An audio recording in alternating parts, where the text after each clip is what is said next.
No último vídeo, nós encontramos as cargas de vento para uma placa semelhante a essa. Nesse vídeo, nós vamos determinar qual o perfil, ou vamos calcular, dimensionar a coluna que vai sustentar essa placa e suportar a carga de vento que encontramos no vídeo anterior. Para isso, vamos calcular um perfil para uma coluna com 6 metros de altura para a placa do nosso problema. O nosso problema ele se resume a modelar o sistema, que é a placa, coluna e vento, em algo semelhante a essa figura. Aqui aplicamos a carga encontrada na aula anterior foi de 10.377,6 newtons. Mas antes de começar o cálculo, eu gostaria de pedir a vocês para dar um joinha, se inscrever no canal, ativar o sino e assim, dessa forma, vocês não vão perder os próximos vídeos. E falando no próximo vídeo, eu vou tratar sobre modelagem de sistemas estáticos e como esse sistema de modelagem facilita no momento, na hora de fazer a análise da estrutura. A análise estrutural é o primeiro passo e um dos mais importantes antes do dimensionamento da estrutura. É nesse momento, no momento da análise, que vamos determinar quais são as cargas aplicáveis, quais são os modelos que vamos usar, qual é o sistema de união entre as peças e que tipo de peça vamos usar para determinadas situações. Então, o dimensionamento da estrutura ele vem depois de uma análise da estrutura. E muitos se perdem porque não fazem essa análise como deveria ser feita e dimensiona ou para mais ou para menos. Para mais, vemos os casos das estruturas superdimensionadas, para menos, vemos o caso onde as estruturas vão ao chão, elas caem, elas colapsam e aí há prejuízo financeiro e prejuízo de vida.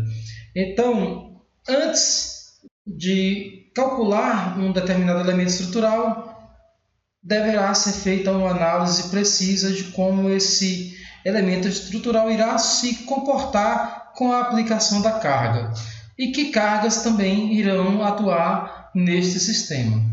Bom, mas agora vamos ao cálculo, vamos aos procedimentos de dimensionamento da coluna da nossa placa. Temos aqui um modelo básico da coluna com a carga aplicada. Nesse modelo eu retirei a placa, retirei o suporte da placa e coloquei apenas a carga de vento que será aplicada na placa. Bom, temos a carga, temos embaixo as reações, temos o eixo X e o eixo Y para nos orientar no momento de fazer os cálculos. A carga encontrada no último vídeo foi de 10.377,6 newtons. Essa carga é aplicada no topo da nossa coluna.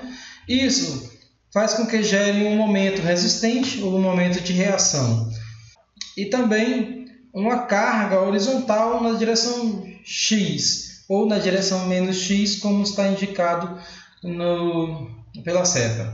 Bom, a primeira carga que vamos determinar é o momento resistente. Para isso, vamos fazer o somatório dos momentos em torno desse ponto A e vamos ver quais cargas geram momento neste sistema. A primeira carga é a carga de vento de 10.377,6 newtons. Ele vai multiplicar os 6 metros de coluna e está representado dessa forma. O outro momento é o momento M, que é o momento resistente. Então, fazendo a carga de vento vezes o comprimento da coluna menos o momento resistente, isso é igual a zero. Então, o momento resistente vai ter um valor aproximado de 62,27 kN vezes metro. O próximo passo é determinar a reação em X, o Rx. Então, eu faço o somatório das forças horizontais ou das forças na direção de X e igualo tudo isso a zero. Então, resumindo as forças, eu tenho a carga de vento menos o Rx, isso igual a zero. Rx, então, é igual a 10.377,6 newtons. Observem que o valor deu positivo. Se o valor deu positivo, significa que a reação Rx está realmente nessa direção.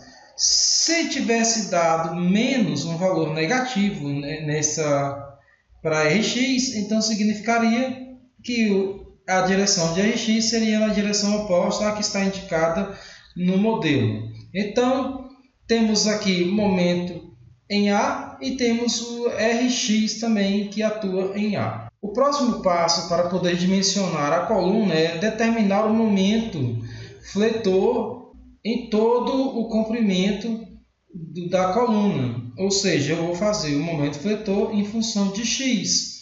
Para isso, eu vou seccionar em algum lugar nessa coluna e vou determinar o momento fletor nesse seccionamento. Digamos que eu determine nessa posição, onde estou passando a seta.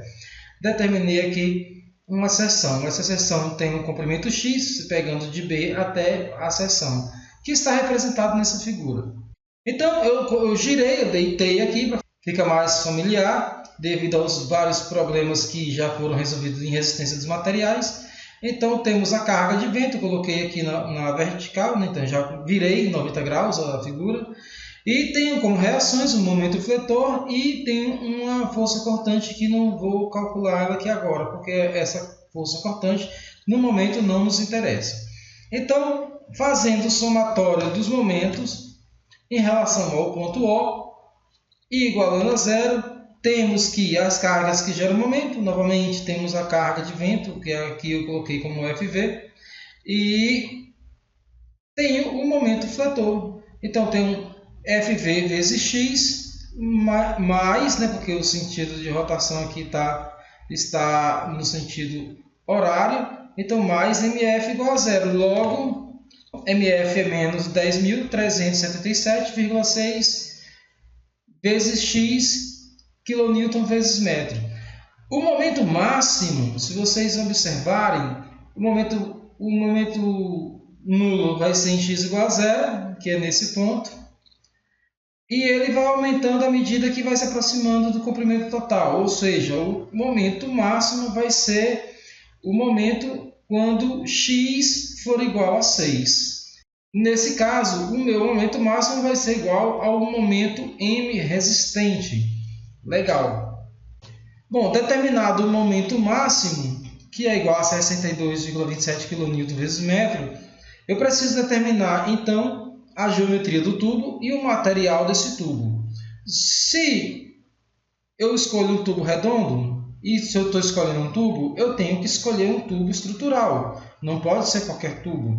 Então, escolhido um tubo estrutural, vamos analisar qual o material e quais são as propriedades mecânicas desse tubo. Para isso, vamos consultar uma tabela de fabricante como essa. Então, eu tenho aqui tubos laminados circulares e tenho tubos quadrados e retangulares. Eu quero um tubo circular. Para um tubo circular comercial, né, porque eu preciso comprar, então se eu tenho facilidade para comprar esse tubo, então fica mais fácil. Bom, eu tenho um ASTM A501 grau A.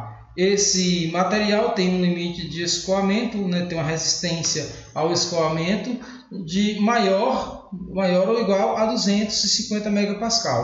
Seria o equivalente ao A36. Então, vamos escolher esse material. Ele certamente é um material mais barato, mas eu tenho facilidade de encontrá-lo. Então, determinado o material, determinado aqui a resistência ao escoamento, vamos agora realizar os nossos cálculos. Como primeiro parâmetro a analisar, vamos determinar o módulo resistente W para o perfil. O módulo resistente nada mais é do que um parâmetro de resistência do perfil. Ele é dado em função do momento máximo e em função da tensão de escoamento admissível. A tensão de escoamento admissível vai ser a tensão limite, ou seja, o limite de escoamento, dividido por um fator de segurança. Eu determinei aqui um fator de segurança 2.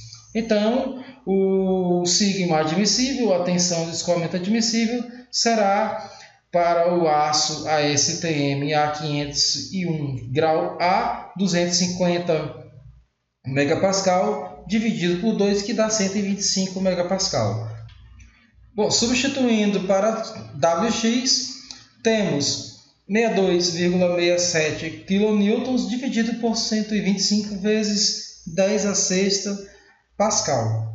Bom, fazendo as contas, encontramos aqui um Wx de 5,0136 vezes 10 a menos 4 metros a terceira. Ou transformando isso em função de centímetros, temos 501,36 centímetros cúbicos. Por que transformar para centímetros cúbicos? Porque nas tabelas dos fabricantes, esses valores são dados em centímetros cúbicos. Vamos agora, na tabela do fabricante, ver qual o perfil, qual o tubo circular que tenha um valor de Wx maior ou igual a 501,36. Aqui temos a tabela para tubos quadrados, não é o que nos interessa, e vamos procurar a tabela para tubo circular. E lembrando que temos um Wx superior a 500. Então, vemos aqui o diâmetro e alguns parâmetros, temos a área, que também temos aqui os valores de Wx para vários materiais. E encontramos aqui, já temos o parâmetro para o nosso tubo. Temos um tubo de 219 milímetros, 1. Temos aqui uma espessura de parede. E o que nos atende, por enquanto, é o 219,1 com espessura de parede 17,5 milímetros. Ele tem um Wx de 518 centímetros a terceira. Vamos agora analisar um outro parâmetro e comparar essa primeira escolha com o parâmetro que vamos analisar agora. Então, vamos novamente lá para a apresentação e vamos ver qual parâmetro iremos agora analisar. O parâmetro que vamos analisar agora é em relação ao deslocamento máximo, que seria a flecha. Nesse caso é um deslocamento horizontal. A flecha é um deslocamento vertical, mas também se aplica a essa situação se imaginarmos esse sistema girando 90 graus, ou seja, na horizontal. Então vamos utilizar aqui a equação que nós conhecemos. A NBR 8800 ela não estabelece claramente nenhum valor para esse tipo de situação, para uma coluna isolada. Temos aqui a NBR 8800, vamos mostrar a tabela. A tabela C1 nos mostra alguns critérios. Então temos aqui para travessas de vigas, ok, beleza. Vamos aqui nesse trecho onde fala da altura. Então temos para galpões, em geral edifícios de um pavimento. Então deslocamento horizontal do topo em relação à base. Então do topo em relação à base eu tenho aqui esse valor de H sobre 300. É o que mais se aproxima da nossa situação, a situação de uma coluna sustentando uma placa. Então vamos usar isso aqui como parâmetro para termos no que nos basearmos em relação a limites. Vamos usar esse valor e vamos ver como é que se comporta a estrutura. Tomando a altura igual a 6 metros, então dividimos 6 metros por 300, temos aqui um deslocamento máximo de 0,02 metros ou 20 milímetros. Ou seja, esse deslocamento aqui máximo que será admitido será de 20 milímetros ou 0,02 metros. Bom, agora nós já temos o valor de V máximo. Então, qual parâmetro vamos determinar? F nós temos que a força.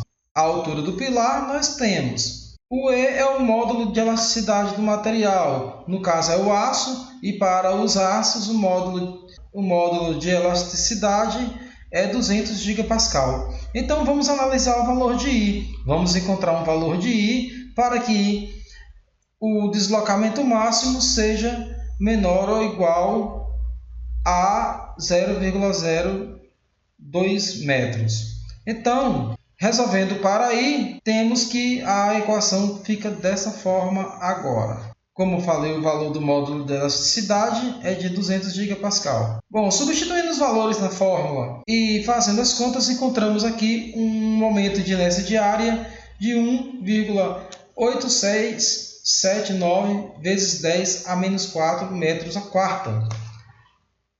Transformando isso em centímetros a quarta, que é a unidade que vamos encontrar na tabela, temos aí 18.679 centímetros a quarta. Agora, vamos voltar na tabela e comparar esse valor com os valores tabelados.